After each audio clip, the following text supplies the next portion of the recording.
ಹಿಜಾಬ್ ವಿವಾದದಿಂದಾಗಿ ಸಾಕಷ್ಟು ಪ್ರಮಾಣದಲ್ಲಿ ಶಿಕ್ಷಣದಿಂದ ವಂಚಿತರಾಗಿರುವಂತಹ ವಿದ್ಯಾರ್ಥಿಗಳು ದಯವಿಟ್ಟು SSLC ಪರೀಕ್ಷೆಯನ್ನು ಬರೆಯಿರಿ.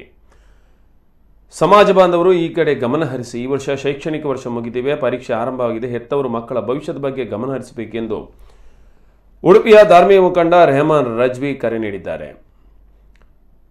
ದೂರದೃಷ್ಟಿಯನ್ನು ಇಟ್ಟುಕೊಂಡು ನಾವು ನಿರ್ಧಾರ ಮಾಡಬೇಕು. ಉಲಾಮಾಗಳು ಖಾಜಿಗಳು ಹೇಳಿದಂತೆ ಶೈಕ್ಷಣಿಕ ವಿಚಾರವನ್ನು ಗಮನದಲ್ಲಿಡಬೇಕು. ಶಿಕ್ಷಣಕ್ಕೂ ಜೀವನಕ್ಕೂ ಮಹತ್ವ ಕೊಡಬೇಕು.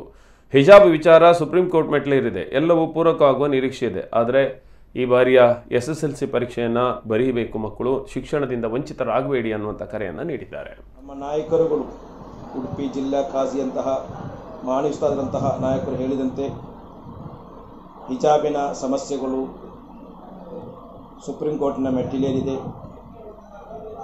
ಎಲ್ಲ ರೀತಿಯಲ್ಲೂ ಕೂಡ ಪೂರಕವಾಗುವ ನಿರೀಕ್ಷೆ ನಮಗಿದೆ.